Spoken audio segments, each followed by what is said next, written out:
Joy. Et le départ va maintenant intervenir, Pierre. Et voilà parti donc pour ce voyage long de 1600 mètres sur la moyenne piste. Très mauvais départ d'Olivier Pellier avec Hockey Bibi. Le cheval est à moitié resté dans sa salle de départ. Et ça c'est assez redoutable sur ce parcours, ça risque d'être très compliqué pour lui. En revanche, en tête de la course, le numéro 2 Footloose, comme à son habitude, va tout de suite occuper les avant-postes. On voit aussi le numéro 8 Honneur Suprême qui a pris un départ volant. Et absolument, à la corde, on aperçoit la casaque de l'As Narondia qui profite de son bon numéro de corde. Altaressi, c'est la casaque rouge et bleue. Et puis Olivier Pellier s'est rapproché. Lui, il est en 6e position à l'extérieur, casaque verte avec une toque rose. Milestone vient pour l'instant en 5e position, associé à Frédéric Spagneux, alors qu'on voit aussi pas très loin des premiers le numéro 13 Goldfire, associé à un jockey allemand, Andreas Suborix, qui vient donc derrière les premiers. À l'extérieur, Stéphane Pasquier, le leader de la Kazakh League, se rapproche, associé au numéro 5 Bungur. Allez, bah oui, il avait le 17 dans les stalles, Stéphane, donc il ne peut pas se rabattre à la corde, il est obligé de voyager à l'extérieur. Honneur Suprême à l'avantage, Kazakh blanc et vert dans son sillage. Altaressi à la corde, Footloose est très bien passé devant Narondia. Les chevaux qui avaient un bon numéro de corde sont bien placés. Milestone est au contact des premiers et Olivier Pellier en selle sur Hockey Bibi est bien placé en 6e position. Il va pour l'instant assez facilement. Allez, les chevaux pénètrent dans la dernière ligne droite, il reste environ 500 mètres à parcourir maintenant et c'est toujours Honneur Suprême, le numéro 8 qui a l'avantage avec David Bonnier à son extérieur, se rapproche maintenant le numéro 9 Altaressi qui est lancé par Flavien Prat. Attention aussi au numéro 2 Footloose qui semble posséder, Pierre, des ressources le long de la corde. Il reste maintenant 300 mètres à parcourir. Ouais, Footloose et Narondia ont des ressources mais elles ne peuvent pas passer. Ça y est, Footloose vient d'avoir son jour. Altaressi à l'avantage mais Footloose passe à l'offensive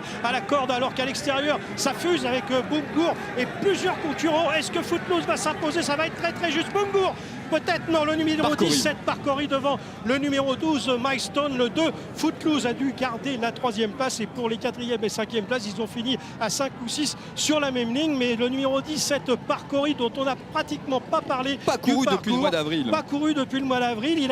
Il a subi l'opération de la castration. Ça l'a rendu léger comme une plume puisqu'il a terminé à 200 à l'heure pour venir s'imposer dans cette épreuve devant le numéro 12 Milestone, la casaque bleue. Le 2 peut-être à la corde Footloose, à moins que Pepito Grillo, le numéro 16, ait eu le temps de venir brûler la politesse, alors qu'à l'extérieur on a vu le numéro 15 Singapour Joy terminer à toute allure et Pinturicchio qui est également très très près, mais je crois que Pinturicchio doit se contenter de la 6e place.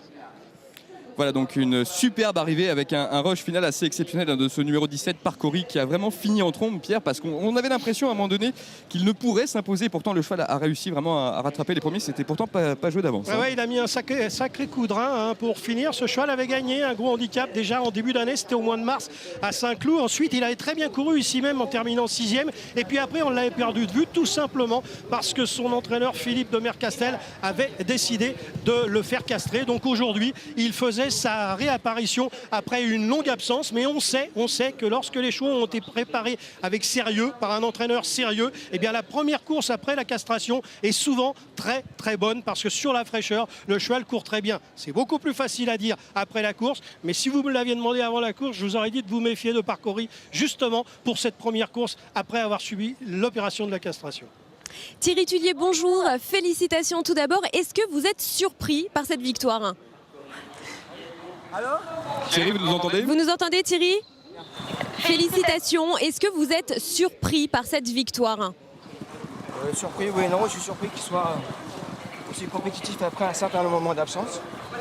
Mais il a quand même montré au printemps qu'il avait un quintet dans les jambes puisqu'il a remporté une course de ce genre. Il faut quand même tirer un grand coup de chapeau à son entourage qui a su emmener un cheval à 100% avec 7 mois d'absence. Donc il doit quand même avoir de la qualité. Et il a surtout été bien emmené. Et Thierry, ça a dû être assez grisant car le cheval a vraiment fini à toute allure. La course semblait vraiment difficile à remporter pour vous à 200 mètres de l'arrivée. Oui, mais je voulais monter plus près dans le parcours et malheureusement, je ne pouvais pas parce qu'il y avait quand même beaucoup de rythme. Donc je savais que si j'avais pas à suivre, je les reverrais parce que je pense qu'ils ont été un peu vite devant. Thierry, votre état d'esprit à 24 heures avant le Qatar Prix de l'Arc de Triomphe, vous serez le pilote de Silver Pond. Écoutez, c'est super déjà de pouvoir montrer les plus grandes courses du monde. Je ne fais pas partie des favoris de la presse, donc j'ai pas de pression du tout. Donc pour moi, c'est que du bonheur.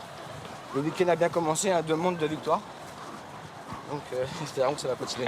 C'est formidable, c'est vrai. On vous souhaite que ça se poursuive sur le même rythme pour vous. En tout cas, vous remportez donc brillamment cette course événement aujourd'hui associée à Parcouri. Demain, il y aura donc un rendez-vous à ne pas manquer. Amélie, à partir de 15h50, on va se régaler. C'est le Qatar Prix de l'Arc de Triomphe. Exactement, pour une émission exceptionnelle avec beaucoup d'invités prestigieux et notamment on aura la chance